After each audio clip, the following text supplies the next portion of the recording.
Hello again friends, and welcome along to another Whiteboard Wednesday video from Let the Geek Speak. It's David here, David Duffett, pleased to be with you again, delivering all kinds of hints, tips, tools and techniques around presentations and presentation skills. And this is all about making your presentations even more powerful, even more effective, and in general, better.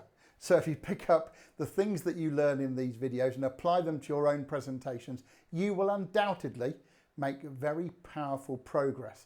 Today you can see what we've got in store. We're going to be talking about things that drain the power of your presentation. In fact, more specifically, words and phrases and things that you say, perhaps accidentally, that might drain that power right out of your presentation. But before we get into it, I do want to remind you of the YouTube channel called Let the Geek Speak. There are many, many amazing videos there giving you different aspects of powerful presentations and powerful tools and techniques when delivering those presentations, when constructing, planning, even thinking about the outline purpose of a presentation. It's all contained there. So go along, be sure to subscribe, and while you're there, I don't mind if you have a cheeky click of the notification bell so that you will be informed when new material is added. So our subject, words, phrases, things that we might accidentally say that are going to drain the power right out of our presentation. And let me start with number one. It is managing expectations poorly. What do I mean by that? I hear you ask. I mean using words like hopefully. You'd be amazed how often the word hopefully shows up at the beginning of presentations, whether they're live in real life presentations to audiences or online using Zoom or some other video conference technology. The word hopefully appears way too often. Now there is room for it in the human language, but I would say to avoid it in the beginning of your presentations, because frankly, what it says to your audience is, yeah, I'm not sure myself. I'm not actually that confident that I'm going to give you the results. Hi, my name's David. I'm here to talk about dogs, and hopefully when I've been through the presentation, you'll know your dog a bit better, hopefully. It doesn't inspire confidence. It's a bit wishy-washy. So avoid the word hopefully. Other phrases that can slip out are things like all being well. All being well, we'll learn the top 5 selling points of this new product. Again, it's not very exciting, is it?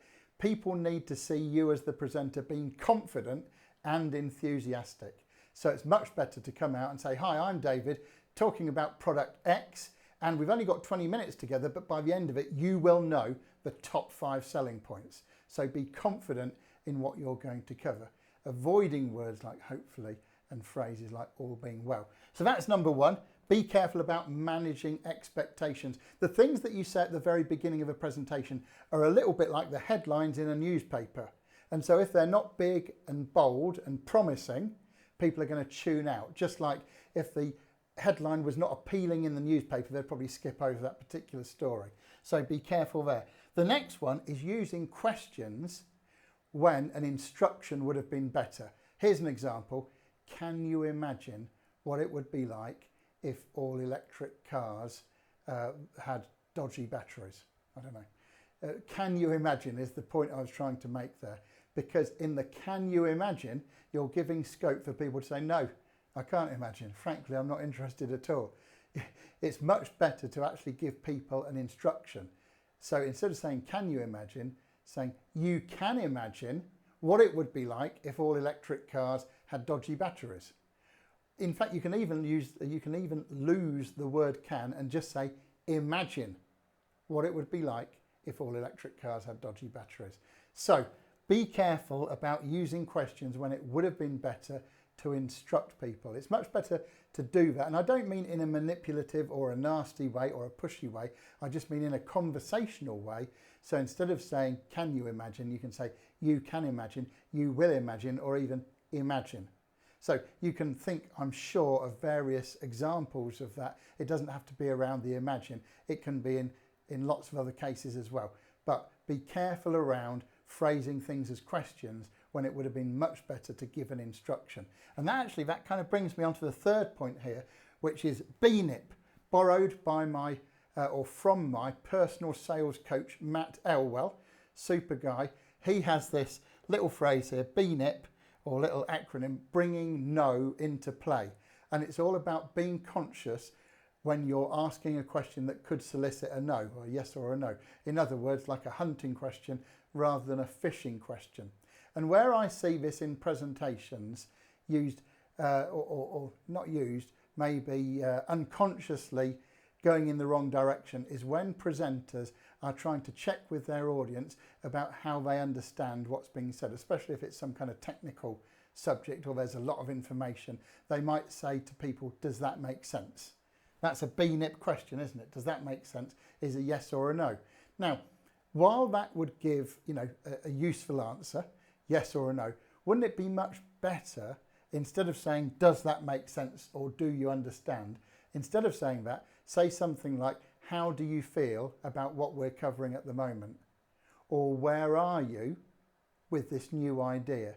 You can see that in asking questions like that, you're going to solicit a broader response that will give you much more information about how that person feels or how the audience feels.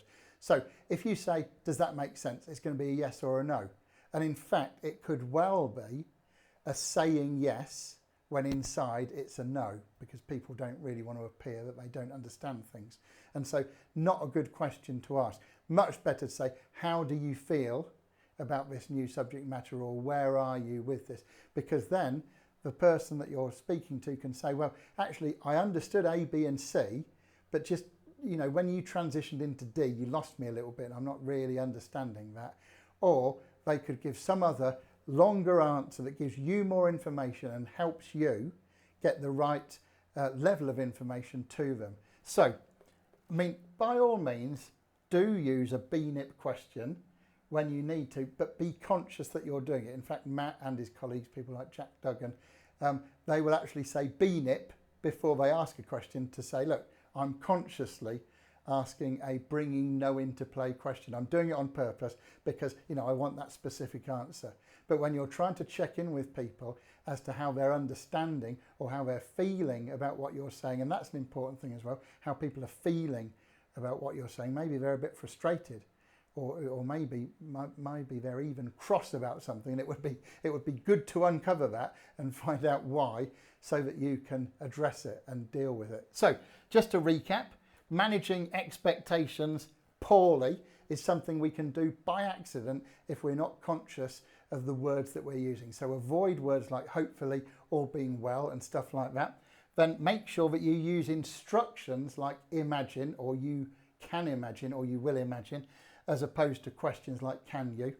And then be conscious of when you're asking BNIP questions, bringing no into play. Make sure that you have this at the front of your mind. You might even say it to your audience. Yeah, BNIP, I'm going to bring no into play because I really want to know how many people have done this exercise and how many people have not. Have you done it, yes or no? BNIP.